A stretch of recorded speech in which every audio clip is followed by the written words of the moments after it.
नमस्कार दोस्तों, मैं डॉक्टर ललित कुमार गंगेले आपका अपने चैनल पे एक बार फिर स्वागत करता हूं। दोस्तों, आज का जो शीर्षक है वो है इन्फ्लुएंजीनम एंड फ्लू। तो दोस्तों, सबसे पहले मैं आपको ये बता दूं कि फ्लू के क्या लक्षण होते हैं। जैसा कि अपन जानते हैं कि आजकल जो है वो फ्लू का आउटब्रेक काफी चल रहा है। फ्लू क्या होता है? बेसिकली फ्लू जो है उसको होम्योपैथिकली अगर बात करें तो होम्योपैथी में हे फीवर करके एक टर्म यूज हुआ है which is specially meant for the flu. Hay fever में क्या होता है? सर्दी होना। ये बेसिकली फ्लू का सीजन कौन सा होता है?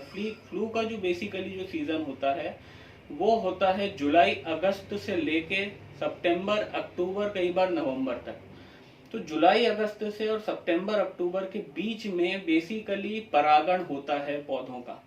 तो जब पौधों का परागण होता है तो जो उसके पोलन ग्रेन्स हैं वो एनवायरनमेंट में हवा के साथ हर जगह फैल जाते हैं और ये जो परागकण होते हैं ये एलर्जिक सब्जेक्ट्स के अंदर एलर्जी पैदा करते हैं और इसी की वजह से जो सिम्टम आया है, जो सिम्टम्स आते हैं वो आते हैं हे फीवर के।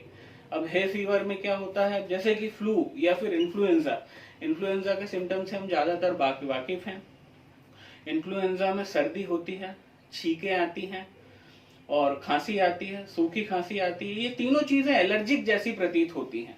इनको एलर्जिक क्यों बोलते हैं कि इन्फ्लुएंजा के पेशेंट के अंदर आंसू भी आते हैं, कई बार उसकी आंखें लाल हो जाती हैं, उसकी नाक लाल हो जाती हैं और उसके अलावा बहुत ज्यादा बदन दर्द होता है।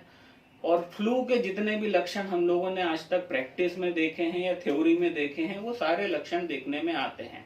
मसलन सर्दी होना, नाक बहना, छींकें आना, सूखी खांसी आना, सरदर्द होना, बदन दर्द होना, लो ग्रेड से लेके मिड ग्रेड या कई केसेस में अगर इन्फेक्शन ज्यादा है तो हाई ग्रेड फीवर होना।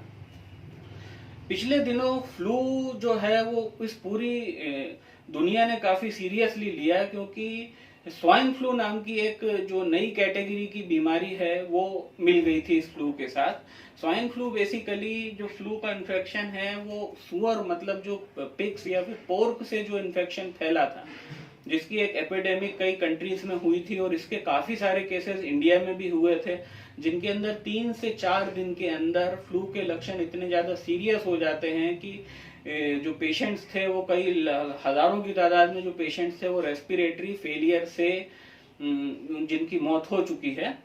तो ये पिछले दिनों पूरी विश्व ने एक्चुअली फ्लू को in the form of swine flu के रूप में बहुत ज्यादा सीरियसली लिया और इसी दौरान होम्योपैथी ने इसकी रोकथाम के अंदर बहुत बड़ा रोल प्ले करा है क्योंकि हमारे पास ऑलरेडी इन्फ्लुएंजीनम नाम का नोसोड है जो कि बहुत ही कमाल का काम करता है। अब दोस्तों, मेरे नोसोड वाला वीडियो जो है उसकी एक पूरी श्रृंखला आप लोगों के सामने आने वाली है, जिसका पहला वीडियो पायरोजिनम एंड फीवर के रूप में आप लोगों ने काफी पसंद करा।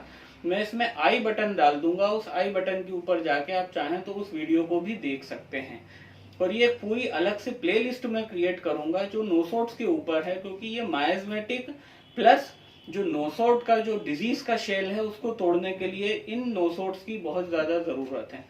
तो उसी तरीके से इन्फ्लुएंजीनम है, जो इन्फ्लुएंजा के अंदर जो शेल बन जाता है बीमारी के इर्द गिर्द, उस शेल को तोड़ने के लिए influenzinum is one of the most important and frequently used medicine है। ये नोसोड है तो इसको हम 200 पोटेंसी में देते हैं और वो 200 पोटेंसी से इसका हम ज्यादा रिपीटेशन नहीं करना पड़ता। इसके सिंगल डोज अगर आप 2 से 3 दिन भी पेशेंट को दे देंगे तो उस पेशेंट के अंदर फ्लू की रोकथाम में ये काफी ज्यादा मदद कर सकता है और करा है इसने। क्योंकि इन्फ्लुएंजीनम और होम्योपैथी का जो अस्तित्व है वो CDC, centre for disease control, जो अमेरिका की सबसे बड़ी संस्थान है विश्व के अंदर, जो कहीं ना कहीं WHO और यूनिसेफ के साथ काम करता है बीमारियों की एपिडेमिक के अंदर उनकी इलाज ढूंढने में और वैक्सीनेशन बनाने में। कहीं ना कहीं CDC ने भी इन्फ्लुएंजा और स्वाइन फ्लू के अंदर होम्योपैथी की एबिलिटी को बिल्कुल एक्सेप्ट करा है। तो आपने देखे कि क्या साइन एंड सिम्टम है इन्फ्लुएंजा के और ये मेडिसिन जो है ये कैसे यूज करना है मैं आपको ये भी बता चुका हूँ कि इसका आपको सिंगल डोज देना है, 2 से 3 दिन दे सकते हैं आप उस पेशेंट को। प्लस ये प्रोफाइलैक्सिस भी करती है। मैंने अपने केस टेकिंग के वीडियो के अंदर प्रोफाइलेक्टिक के ऊपर थोड़ी सी बात करी थी, आप चाहें तो उसको वीडियो को भी देख सकते हैं कि there is no preventive medicine for dengue. ये मैं बता चुका हूं कि डेंगू का कोई प्रिवेंटिव नहीं है, बट मैं यहाँ पे ये बताना चाहूंगा कि इन्फ्लुएंजीनम जो है वो फ्लू के केस में, इन्फ्लुएंजा के केस में, इनफैक्ट स्वाइन फ्लू के केस में भी प्रिवेंटिव की तरह काम करता है और इसने बखूबी एज ए प्रोफाइलेक्टिक मेडिसिन पूरी विश्व को अपनी सर्विसेज दी हैं। तो अगर किसी को फ्लू है और घर में काफी सारे सदस्य हैं तो आप इन्फ्लुएंजीनम की कुछ खुराकें 1 डोज या 2 डोज आप बाकी उन सदस्यों को भी दे सकते हैं जिनको अभी तक फ्लू नहीं हुआ है। अब क्योंकि यहाँ पे मैं इन्फ्लुएंजा की और फ्लू की बात कर रहा हूं तो मैं इसकी दूसरी मेडिसिन की तरफ भी आपका ध्यान लेकर जाना चाहूंगा जिनको आप सभी लोग ट्राई कर सकते हैं, बट एक रजिस्टर्ड मेडिकल प्रैक्टिशनर की सलाह के बाद ही। वो जो मेडिसिन है वो इसके अंदर है allium cepa, euphrasia officinalis, gelsemium, ambrosia, है ना, अरुंडो, सबाडिला, सैंग्विनेरिया, ये जितनी भी एलर्जिक मेडिसिन है, basically all these medicine are indicated in the case of influenza also. और सॉरी, एक मेडिसिन में बताना भूल गया जो बहुत इंपॉर्टेंट है, यूपेटोरियम परफोरेटम। तो अपन कुछ डोज इन्फ्लुएंजीनम के पेशेंट अगर उसको हो चुका है तो उसको हम 2 से 3 दिन देंगे। जो हैं घर में बचे हुए सदस्य उनको एज अ प्रोफाइलेक्टिक हम सिंगल डोज या 2 डोज दे सकते हैं कि 1 डोज आज दे दिया, एक डोज कल दे दिया। और व्यूअर्स, इसके होता क्या है कि जब इन्फ्लुएंजीनम को एडमिनिस्टर कर देते हैं हम सिस्टम के अंदर तो वो जो बीमारी के अगल बगल जो नोसोड वाला जो शेल होता है, नोसोड वाला शेल मतलब जो बैक्टीरिया है, वो बैक्टीरिया कहीं ना कहीं किसी न किसी चीज से वो कवर्ड है। वो कवर्ड है मतलब वो जो वायरस है उसको बॉडी ने और बॉडी के सिस्टम ने और वायरस की बीमारी वाले सिस्टम ने उसको एक शेल में बंद करके रखा हुआ होता है। और जनरली हम अपनी रेगुलर मेडिसिन जैसे एलियम सेपा, यूपेटोरियम, यूफ्रेशिया अगर हम देते हैं initially without the administration of influenzinum तो वो चीज कहीं ना कहीं काम करने में समय ले लेती है। और अगर ये फ्लू दुर्भाग्यवश स्वाइन फ्लू निकला तो जैसा कि हम सब जानते हैं हमारे पास सिर्फ 3 से 4 दिन का वक्त होता है, उसी में हमको पेशेंट को बाहर निकालना पड़ता है, नहीं तो स्थितियां बहुत बिगड़ सकती हैं। तो मित्रों, ऐसे केस के अंदर आप initially whenever you get any case of flu you should first of all administer at least the single dose of the influenzinum 200 on the patient's tongue, and then after you will take the totality of symptom, and on that totality you will prescribe the next medicine which are indicated on him। और इससे होगा ये कि कुछ ही दिन के अंदर 2 से 3 दिन 4 दिन के अंदर पूरा का पूरा इन्फ्लेमेशन का प्रोसेस जो है वो कट शॉर्ट हो जाता है।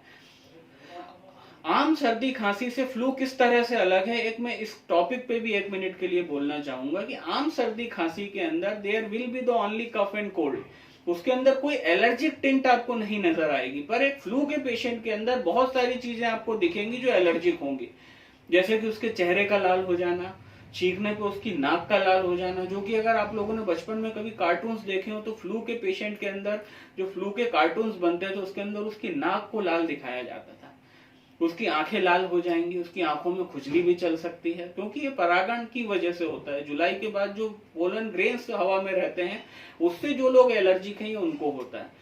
तो उनकी आंख का लाल हो जाना, उनकी नाक का लाल हो जाना, उनके चेहरे का लाल हो जाना, उनको एलर्जिक सूखी खांसी आना, और ज्यादा एलर्जिक पेशेंट के अंदर अस्थमेटिक सिम्टम भी ट्रिगर हो जाते हैं। तो ये सारी चीजें बताती हैं कि किस तरह से फ्लू के अंदर एलर्जिक सिम्टम्स का प्रेजेंस होता है, और इसी के कारण ये जो फ्लू है ये आम सर्दी खांसी से अलग होता है। तो मित्रों, इस दौर के अंदर मतलब जुलाई से लेकर अक्टूबर नवंबर के बीच में आप अगर अपने केसेस के अंदर जो सीजन होता है जिसमें सर्दी खांसी फैलती है, अगर आप रेगुलरली इन्फ्लुएंजीनम का यूज करेंगे तो मैं समझता हूं उसके अंदर से काफी सारे केसेस में आपको बहुत ज्यादा मदद मिलेगी। तो दोस्तों, अगर आपको ये वीडियो अच्छा लगा तो इसको प्लीज सब्सक्राइब करें, लाइक करें, शेयर करें, कमेंट करें, और भविष्य में आप किस चीजों पे वीडियो देखना चाहते हैं ये प्लीज कमेंट बॉक्स में मुझे जरूर बताइए। तो अभी के लिए मैं आपसे इजाजत चाहूंगा। नमस्कार।